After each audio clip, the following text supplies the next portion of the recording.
Ladies and gentlemen, good morning and welcome to another episode of Raw Politics. Today, I want us to compare between Raila and Ruto coalition and that of Kalonzo and Rigathi coalition, which would win the elections of 2027 in the first round. If that is something you are keen on, stay tuned. And if you're watching for the first time, take a moment, subscribe to this channel. Otherwise, let us just jump right into the issue.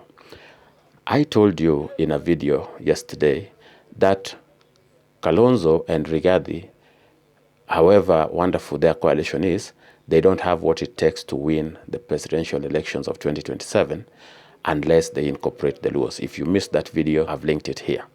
On the other hand, Raila Odinga and William Ruto coalition can win the election in the first round without challenge. Based on the 2022 election results, I want to show you how Raila Odinga and Ruto can win the election in the first round, while Kalonzo and Gachagua cannot win. The coalition between Kalonzo and Rigathi Gachagua depend on votes from Mount Kenya and Ukambani.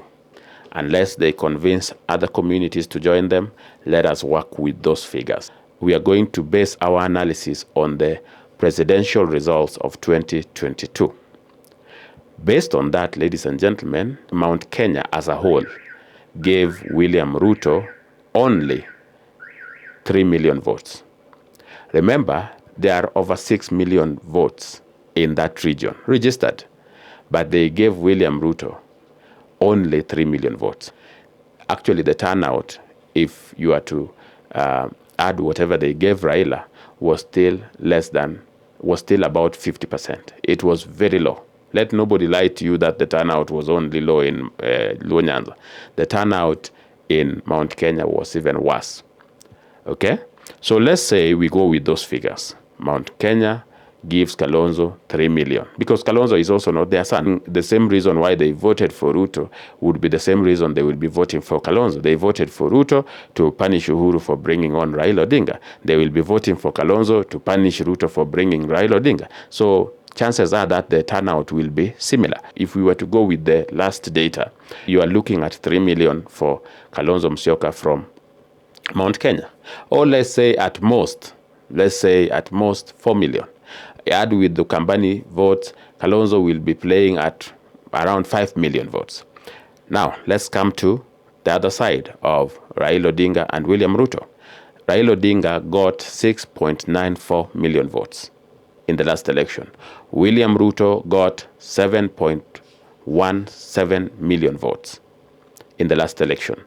So here is the thing. Let us deduct from Raila's total what he got from Mount Kenya and what he got from Ukambani. From Mount Kenya, Raila Odinga got 800,000 votes. If you deduct that from the 6.9 million, you will get about 6.1.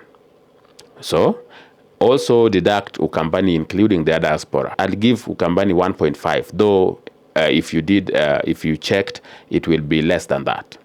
But let's say we include the diaspora, the Kambas in Coast and the Kambas in Nairobi. And let's say they gave Raila 1.5 million. If you deducted that from his 6.1, you will be left with about 4.6 million.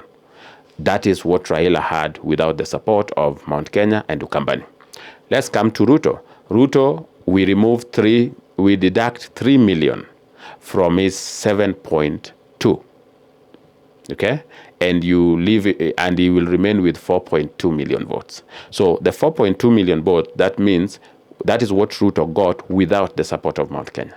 Mount Kenya gave Ruto 3 million votes, and without the support of Mount Kenya, Ruto was still also playing at 4 million. So these two gentlemen, without the support of Kamba and Mount Kenya, they can gather over 4 million votes. That gives you a total of 8 million votes or more, just to start with.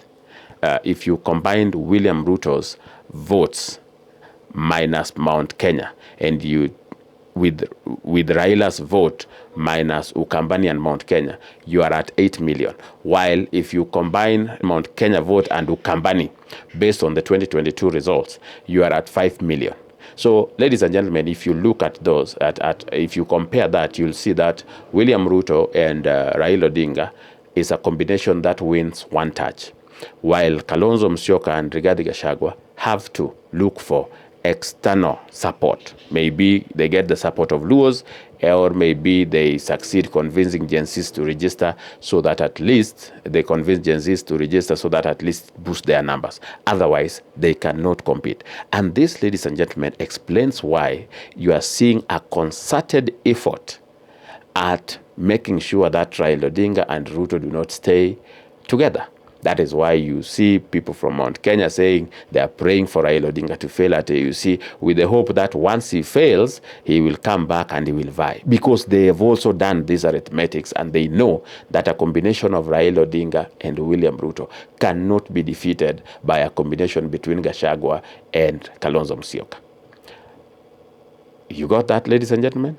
Just as a recap, in case you missed it, just as a recap, Raila Odinga got 6.9 million votes, of which 1.5 came from Ukambani, that is including the diaspora, and 800,000 came from Mount Kenya.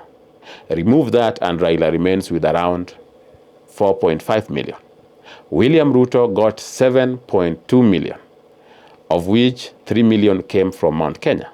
Remove the 3 million that came from Mount Kenya, and William Ruto remains with 4.2. Combine William Ruto's votes with that of Raila Odinga, and you are looking at 8 million plus.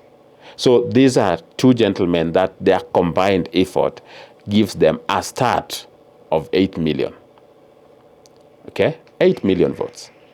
So, and don't think that this vote is made up of young people, because I can refer you to go and read. You will find that the election of 2022, the young people really boycotted the election. As expected, most young people don't vote. If you depend on young people to propel you to power, ask Malema, ask Peter Obi of Nigeria, and of course ask Kamala Harris.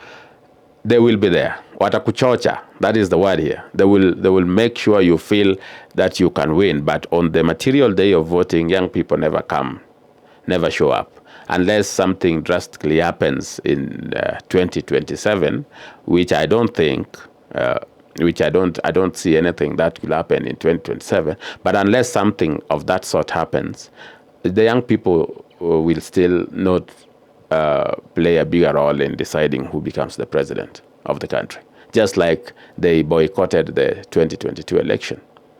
Okay. If you found this video useful, drop a like. Don't forget to comment so that I know what your take is, and of course share it with friends. Otherwise, allow me to thank you for watching, and let's meet in the next one.